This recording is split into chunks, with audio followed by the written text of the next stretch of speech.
Hello everyone.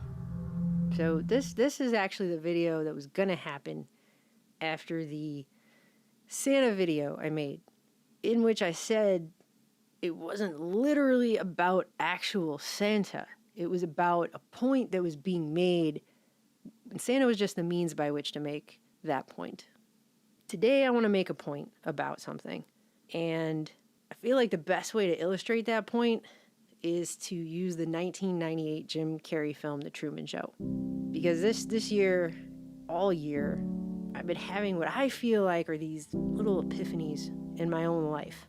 Some things have been dawning on me, actually almost seemingly continuously all year, even back to what the media is now referring to as the before time, which they're actually calling anything prior to March the before time now, I've noticed. But it led me to rewatch this movie, and I hadn't seen it for a really long time. I'd watched it several times in the past, probably, I don't know, half a dozen times or something. But now I've watched it in that hindsight is 2020 way I got something out of it this time that was completely different than any other time that I've watched it. And so that's what this video is about to be. It's just something that I feel really compelled to talk about, and it's actually kind of hard to talk about, so I don't know, here we go. If you haven't seen The Truman Show, this video is totally going to spoil it completely. So for those people who've not seen it and don't want it spoiled, maybe come back to this later. If you have seen it or you just don't care, here we go. Basically, The Truman Show is about a man who was adopted by a corporation as a baby, and he's walking around in a world that he doesn't realize is actually a giant Hollywood studio set, where everything he does all day long, 24 hours a day, is being secretly filmed on an intricate network of 5,000 hidden cameras. And every person around him, from his parents to his wife to his best friend to even the strangers he bumps into on the street, they're all actors. They're all playing a role in his life. So he's being secretly filmed his entire life since he was actually in his mother's womb and has grown up in this false reality completely his entire life. And at the beginning of the movie, it seems like he doesn't really recognize fully that this is the situation that he's in.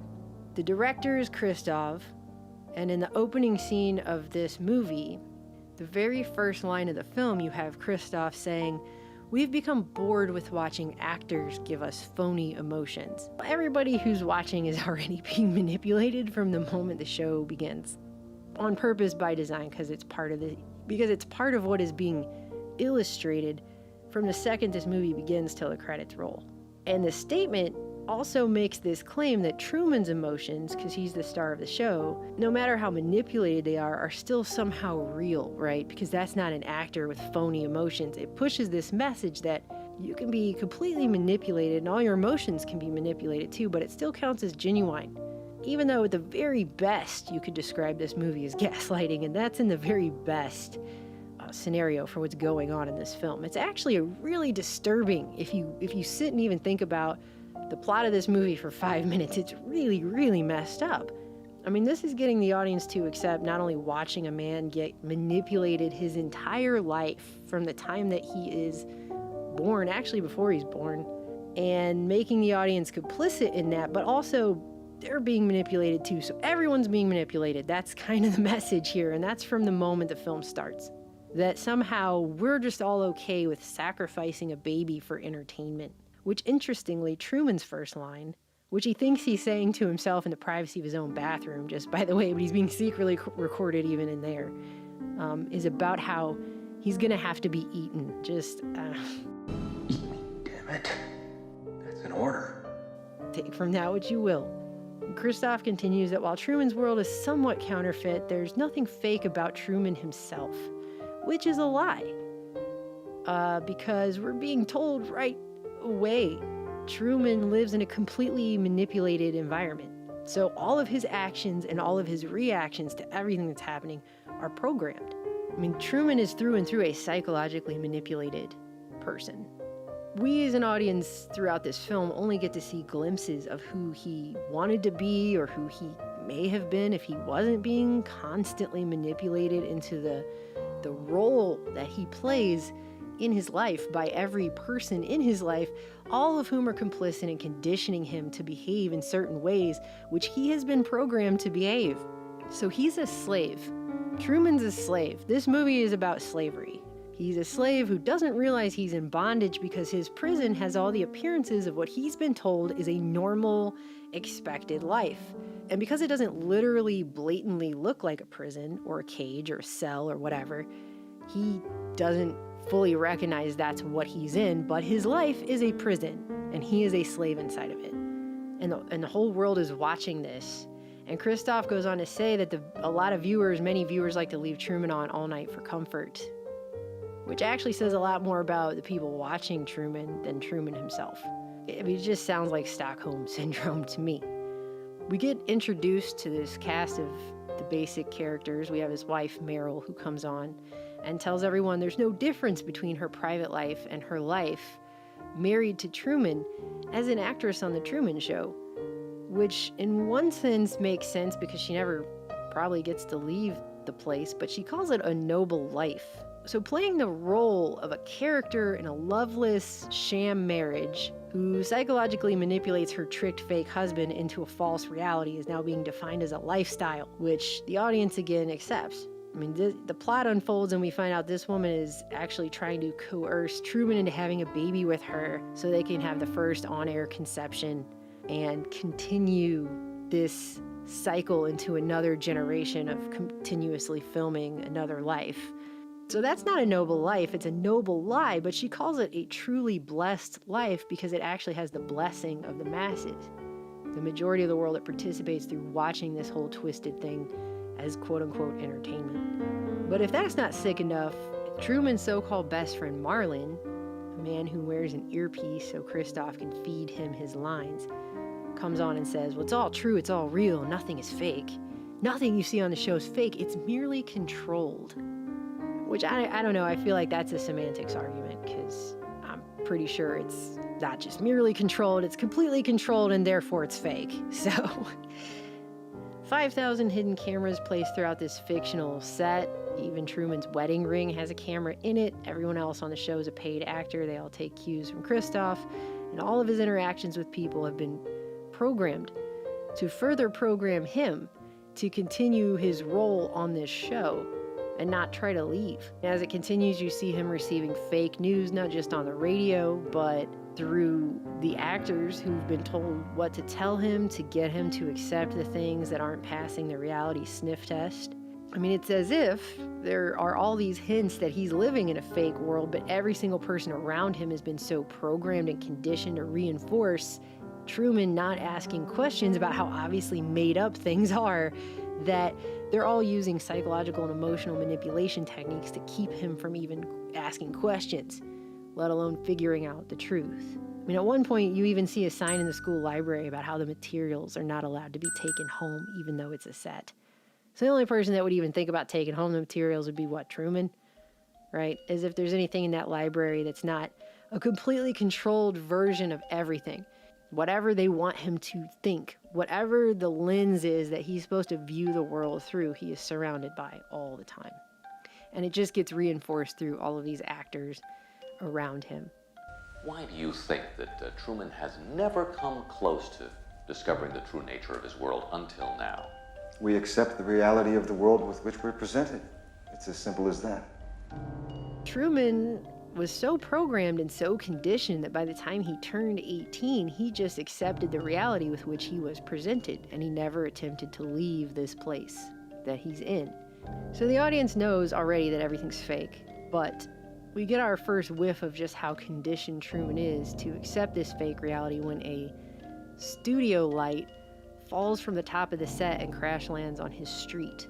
And it's obviously a studio light, and it's labeled Sirius 9 Canis Major. So it's the dog star, which anything else that Freemasons or David Icke might say about it, the point that I'm trying to make for the purposes of this video is that Truman is not only the star of the show, he's basically a trained dog. What would you do if I said I didn't want meatball today? I'd ask for identification. See you tomorrow, Truman. Probably. So he is the dog star. And As soon as he gets in his car after this happens, the radio announcer gives him a fake cover story about how a plane is shedding parts over Sea Haven, which is perfect because it's just another level of conditioning in the fear of travel, which plays into the continuous goal of further conditioning Truman not to ever try to leave Sea Haven. And it probably is something that happens to him on a daily basis. They have to keep conditioning him not to leave. And dogs are prominently featured throughout the movie in this way. In fact, at the beginning of this scene, you have the neighbor's dog, Pluto, named for the god of the underworld, just by the way, jumping on Truman right before this light falls. Then when he gets into town before work, he goes to buy his magazines, which he apparently does every day. And the person in front of him, in every scene that happens, you'll notice, always buys a dog fancy magazine. It's another reference to this dog star, which is Truman, conditioned, programmed, just like a dog. I mean, the second time he does it, there's a man standing behind him holding up a newspaper, blazing the headline, "Who Needs Europe?" So it's more media conditioning for Truman not to leave the island. I mean, even the acronym on the bus system for Sea Haven is Sea Haven Island Transportation, which spells sit, as in sit, Ubu, sit, good dog. Sit, Ubu, sit. Good dog. Everything in the world around him is used as constant reinforcement for what Truman is supposed to think and feel and do to be and exist in this reality that he's in. And it becomes apparent very fast that fear and trauma-based programming are the primary ways that they are doing that to him. Right at the beginning, his coworker tries to get Truman to go sell insurance on some imaginary island that doesn't exist to reinforce Truman's fear of the water, which they've programmed into him since he was little. I like to be sure. Great pajamas. Oh, you're too late. There's really nothing left in school. When Christoph wrote Truman's dad out of the show by having him drown when Truman was a little kid, so he would be forever afraid of the water and not leave Sea Haven, right? There's even a scene where he's telling his supposed best friend Marlon that he wants to get out of his insurance job and travel and see the world, and Marlon spends the whole time telling him how great his job is because it's a desk job and everyone knows that's the greatest, and he should just stay put in his obviously unfulfilling life, which is not what a real friend should do, but it's what people do to each other in real life all the time. I mean, I feel like this scene is straight out of probably many people listening right now's lives. It's happened to me and mine. And it literally takes place on a road that goes nowhere. It's a dead-end road. Basically, anytime Truman questions the status quo, even a little bit, there's always some actor or the television is there or the radio. There's always some media or some person that's there to reinforce the status quo and reinforce the program.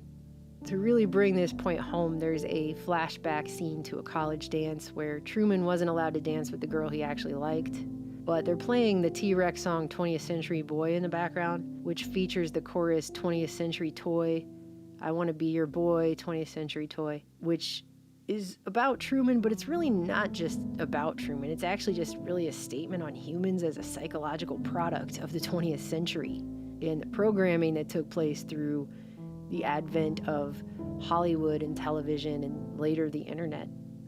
And there's so much that can be said about media programming. I mean, it first of all fills people with lack.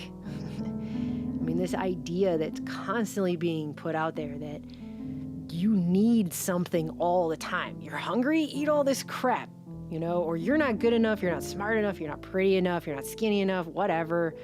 You know, here's what's important. Here's what you should think and feel is important. Here's what you shouldn't think about or think is important. And oh, live your entire life fearing death. That's another one. Definitely put that in there. I mean, this is how media has been used. I mean, Aaron even was looking through the newspaper archives and came across an ad for a face mask, which makes me giggle like a little kid because they called it a toilet mask. And I get it, that's just bathroom, but it's funny. It's just women walking around wearing toilet masks on their face because they were told to feel bad about something that was wrong with themselves and that this was a problem that they needed a toilet mask to solve. Whatever it is, I've got just the cure for it. There's a sensational sale going on at Watson's. No, I wish I could, but it's just impossible. You've no idea how much I've got to do. Remember, I haven't got your dream kitchen to make things easier. Movies, and then later TV especially, programmed people to see the world around them in a very specific way. But it doesn't even end there. It doesn't end with the viewer. That's not the end of it. They turn around and project those images on other people. So it's everybody walking around projecting all this stuff they've been programmed with on everybody else around them. I had a friend in college who used to get into fights with her husband. They were very, very much in love, but when the anniversary would come around, they would get into these fights because he didn't do the things that guys in the movies did. And it made her feel like he didn't care about her because she was comparing it to all this programming, to all this media programming. So these images come out of the TV, they get filed away in people's brains, and then they get projected out onto the reality. And so what people are seeing is not actually what's there, right? It's through the lens of this programming, which twists everything. It makes you see everything a little different. It makes you see it off from what it actually is. It taints your view of what you're looking at. I mean, okay, we could argue all day that actually what you're seeing isn't ever going to actually be what's really there, because everything you see is just sense data that your brain has to interpret through your eyeballs. So your brain is never directly experiencing reality because it's in your skull.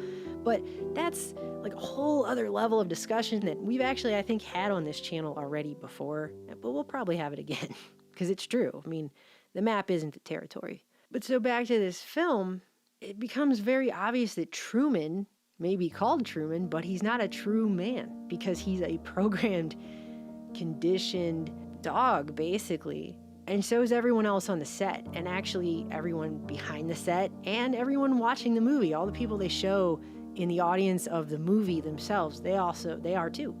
And the message is this, that people's lives and the realities that they live in aren't their actual lives. It's this programmed, made-up version of who people think they're supposed to be, a lot of it based on a bunch of stuff that has been projected onto them by media, and then the people around them who've been subjected to that, and then they're projecting it back on other people, and then it becomes these loops of program projection, basically. People are just projecting onto one another what they've been told to believe about themselves and reality through a lot of it through the media, which Marshall McLuhan said is the message, right? The media is the message, the media is the massage. It's both. It's both the massage and the message. It's massaging in the message. So it's both.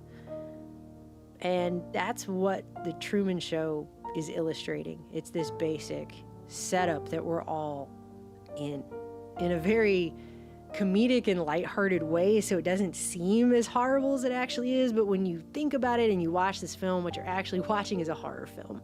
That's actually what it is. I mean, in the first 10 minutes, you have his wife tossing in an ad for a Chef's Pal kitchen accessory. Then you have his best friend doing a commercial for beer. And then you have two elderly twins that push Truman up against an advertisement on the sidewalk, which apparently happens either on a daily basis or most days. That's just something that happens. And every viewer that they show who watches the Truman Show has purchased Truman Show items. There's a lady they show at one point ignoring her real baby so she can watch the Truman Show, while her other daughter is playing with a Truman dollhouse. There's a guy in the bathroom taking a bath in a recreation of Truman's bathroom. If you look, it's got the same shower curtain and all that jazz. He even has a framed picture of Meryl with the American flag on it, which I think is just another big fat clue about the creation of a global culture through media and this idea of who people should be, like that's the perfect wife, right?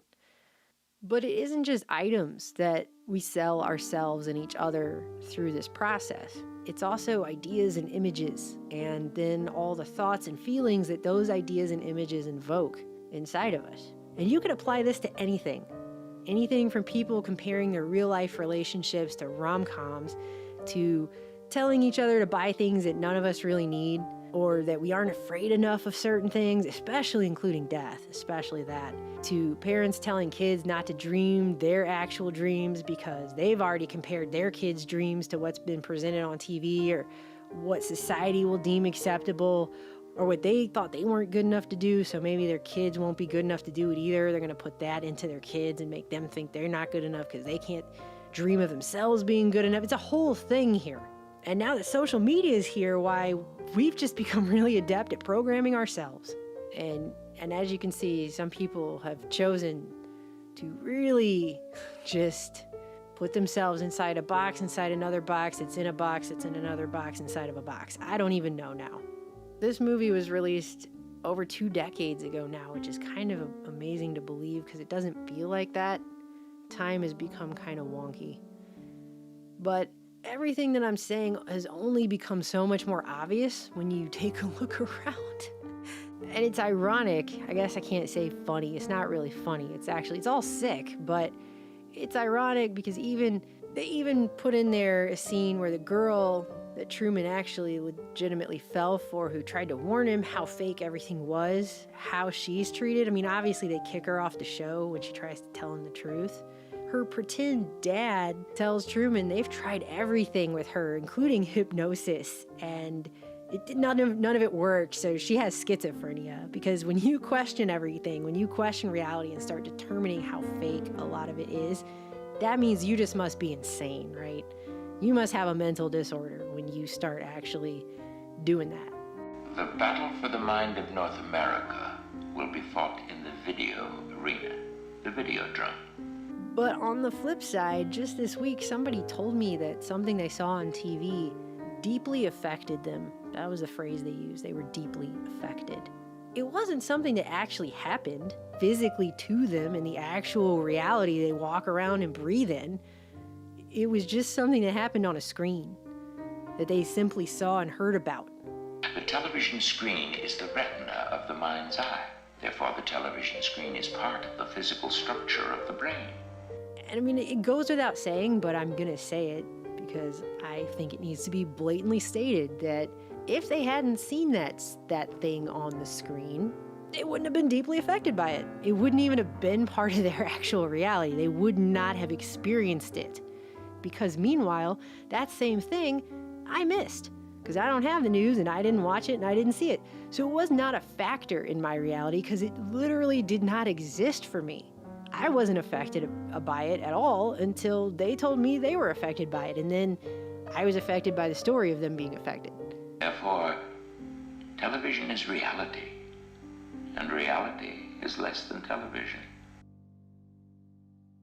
I've been told that I'm not affected in the appropriate ways by people who I don't think are affected in the appropriate ways because they're not questioning anything that they're being told about anything. They're just accepting everything. They're accepting everything they've been presented with without any questions at all of their own in any way. So their entire reality is being crafted, molded, and poured right into their head, and then projected out of their eyeballs onto everything, and that's what they live in. Don't you want to know how I did that? I'll tell you. They're on a loop. They go around the block. They come back. They go around again. They just go round and round. Round and round. You know, I invited Rita and Marlon for a barbecue on Sunday. I'm going to make my potato salad, and I need you to remind me that we need more charcoal. Are you listening to a word I'm saying? And everybody seems to have forgotten a very basic truth about reality, and that basic truth is this.